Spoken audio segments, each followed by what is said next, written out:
On Roblox, there are millions of games, and just about 2 months ago, we became a part of the millions. Our first actual game was meant to be a trendy game, and in this case, we decided to take Steal a Brain Rot as the trendy idea. And since the release, we had multiple updates which added new features, more events, updated the map, and whatever else. There are many games just like ours, since Steal a Brain Rot is currently the record holder for highest player count. And when a game gets very popular, it becomes a new trend many would want to be a part of. But despite the big competition, we did manage to get somewhere with our own game like that. So, as I said, this is our first actual game, so we did not want to make anything complicated. And just like many other games in this trend, we decided to work with studs. And despite never before working with the stud style, if you want to call it that, feel like I have done pretty fine with it. This is the first map I have built with studs. Sure, I did have some other attempts, but in general, this is the first studded map I have ever done that was actually finished.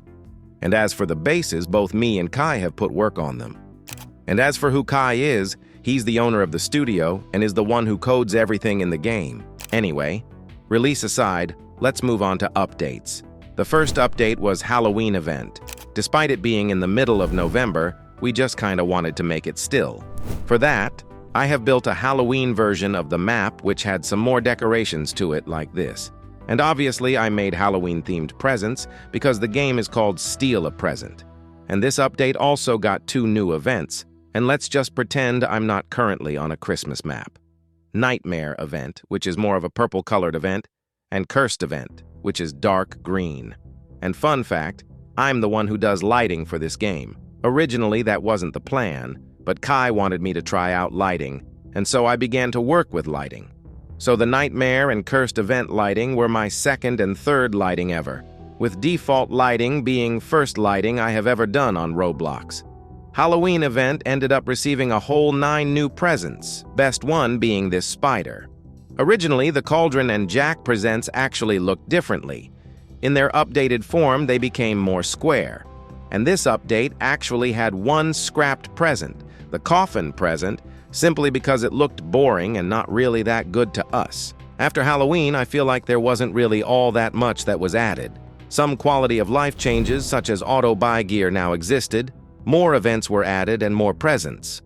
One thing that we made for ourselves is this hammer, or what we call it, the deleter. I wanted an admin weapon simply because why not, and Kai didn't mind the idea either, so I ended up cooking this hammer just for the love of the game. And as you might expect, it is powerful, like very powerful. You know, what's the fun if you don't abuse the power of being an admin? And speaking about abusing admin power, admin abuses is a thing, a very popular and liked thing on Roblox right now.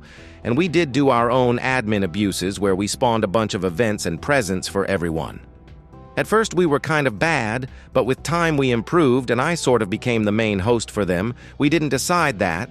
It's just that I ended up being the one who mostly decides on what to spawn. We'll come back to admin abuses a bit later. Let's talk about something else. So, as for events, we decided to try something new. Now there would be weather. First one we added was rain and storm, with storm being a better and rarer version of rain. And one cool thing about rain and storm is that there is a chance for rainbow event to begin after them. Later on, we added night event, which isn't exactly weather, but it fell under weather events anyway. And then we added golden hour, which I think has some of the best lighting I have done so far. Do you think this is good for someone who basically just started messing with lighting? And another thing you might have already noticed, some events affect the map directly. Rainbow event places a huge rainbow, and there is a different event called corruption, which corrupts the map. Models fly, rotate, change size, change textures, and whatever, you just know I had fun doing all of this. And obviously, I was modeling more presents. The designs sort of became more complex, especially compared to the first presents I have made. And some of these presents aren't even presents. They are anything but a present, but since they got a bow, they are a present. That's the logic here. And presents do use more complex building compared to map because I make them in Blender. This is a regular present and you can kind of see how it's curved just to look a bit better. Blender allows me to make more complex shapes like this mushroom, or just do something that either would be extremely hard in Studio or straight up impossible. I have been using Blender for a few years, so I have gotten used to it.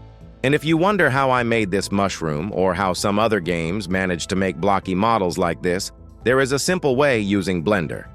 Let's say I got this sphere. With just a few clicks, I turn it into a blocky sphere. Simple as that. But anyway, now as you have seen, there is Christmas event in the game. And with Christmas updates, we had some other content come too. The map changed again, obviously, first being just winter, and later getting a little Christmas update to it. But event aside, the map got a little upgrade, which is noticeable where the sand and water is, and I think it looks better. But one of the main new things was Fusion Machine. It came out with a bit of a delay due to bugs, but now you are able to craft better presents.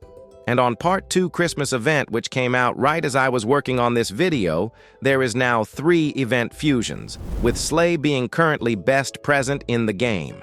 And this also might have been one of the most complex present for me to make simply because of its weird shape. I was close to giving up on it, honestly. First attempt looked like this, but then it got an upgrade in the form of a golden outline. And fusions can have mutations too, depending on what you put into the machine. And recently we had Christmas admin abuse on Christmas Day, which also was the craziest we have done so far. At one point we spawned like 12 events, and basically every present that spawned had at least one mutation on it. Probably the best thing about it was the free special present. You see, recently we added first Robux present, the Kitsune present, which was meant to be added on release, but whatever, but we decided to give everyone a free special present, which would have half the income of your best present.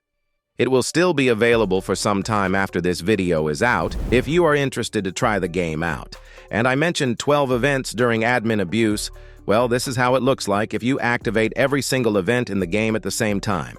Very chaotic, you know. And now this is how a present with every mutation in the game looks like.